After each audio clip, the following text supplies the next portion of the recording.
Please welcome UVU President Astrid Tuminez.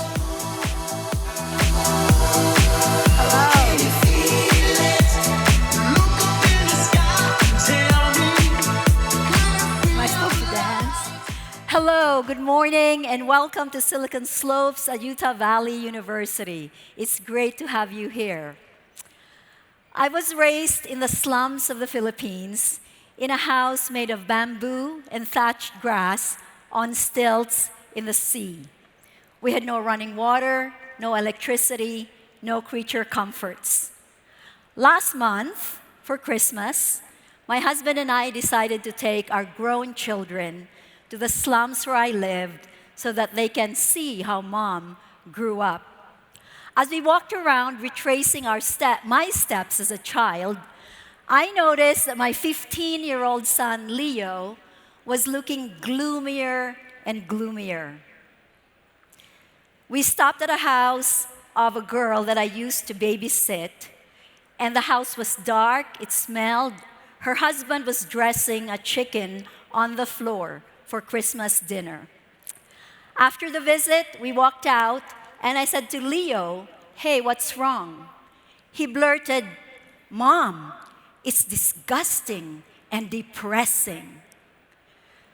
Leo was right, but he was also wrong.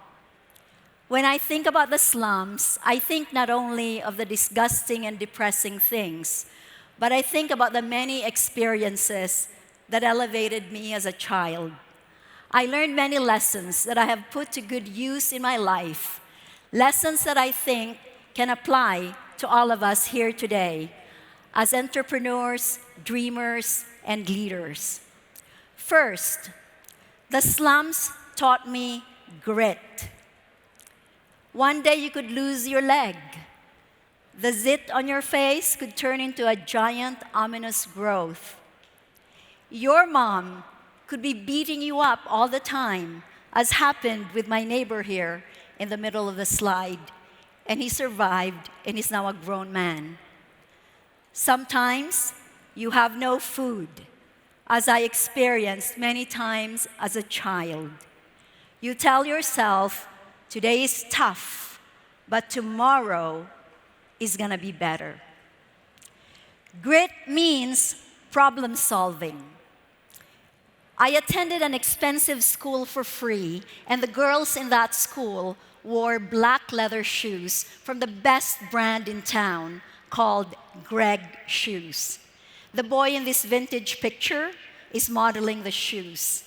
I couldn't afford Greg shoes, so I bought my shoes from Bantex, the premier manufacturer of vinyl products in the Philippines.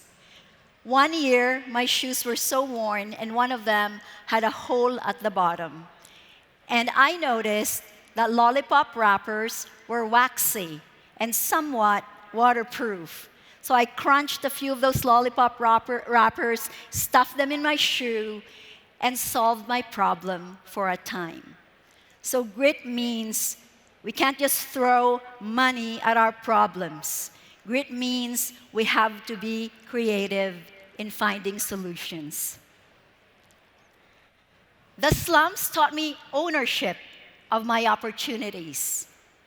The nun that you see in this picture is Sister Elvira Correa. A young nun in her 20s, she found my family in the slums and offered us places for free in her convent school. I jumped at that opportunity. As soon as school started, I couldn't wait to learn to read, write, spell, and do numbers. I worked harder than anyone in my class.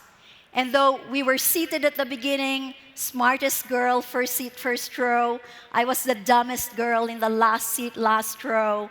But in just a few months, I displaced the girl in the first seat, first row. I owned my opportunity. In the convent school, I wore my uniform with pride, even though my plaid skirt was faded because I couldn't afford to buy new fabric every single year. I observed the rich girls with their refined manners and I tried to copy them. They had clean fingernails. I never owned a nail clipper. I used scissors. I would cut my fingernails so that I could be refined like the rich girls. I went to Catholic Mass regularly and prayed. When I was asked to dance, I said yes. I took all the opportunities they gave me and took nothing for granted. Third, the slums taught me generosity. Whenever we had the money to celebrate a birthday, and it wasn't all the time, we'd go to the market and buy noodles or buy plantain bananas to make sweet rice porridge. When we cooked that big pot of whatever we were cooking, we'd take little bowls and share that with our neighbors. My neighbors did the same thing when they had a birthday. Or when there was a funeral, we all shared the food together. So I learned generosity, that you didn't have to be rich to share. You didn't have to be rich to know that you could build good neighborly relations by sharing what you do have. Every time I return to the slums, I always bring lots of cash because my neighbors are still there, and I like to give cash, and they love it. They know that I haven't forgotten them. I respect how they have carved their own lives. I remember them with kindness, and they too continue to be kind to me. Last year, this university, UVU, took a group of donors and trustees to the slums where I grew up. My neighbors there did the very best they could to set up a little shelter so we could meet with them. They gave us the best welcome. They were very generous. At Utah Valley University, we teach entrepreneurship. Our Chelsea and Casey Baugh Entrepreneurship Institute is a wonderful place where our students learn grit, ownership, and generosity. In the program Zero to CEO, our students sign up for a class or sign up for a program called Sandbox. If they're in the class, there are no tests, there's no homework, but they have to create a company. They have to create a business in any of 6 industry sectors where we have mentors.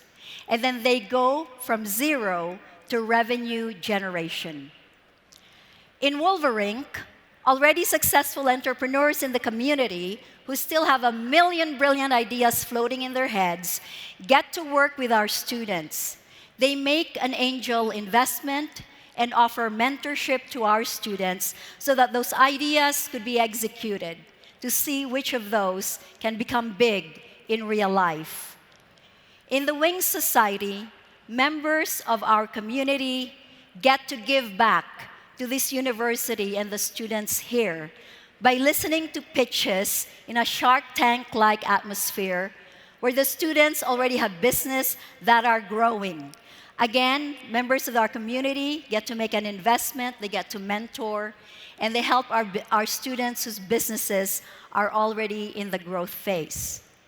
I am so proud of what our students are doing in the Entrepreneurship Institute. I'm so proud of the faculty and staff that help our students do something about their dreams and desires and their hope to make something of themselves. So grit, ownership, and generosity, it's all over here at UVU.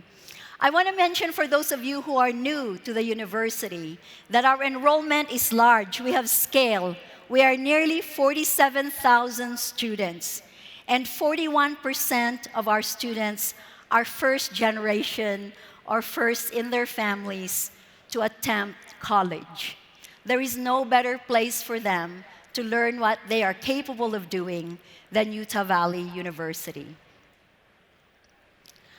I want to end with a thought. I actually still have 5.5 minutes. I can't believe how fast this is going. I want to end with a thought. Life is a wonder. Where we begin does not have to be where we end up. I would never idealize poverty, never.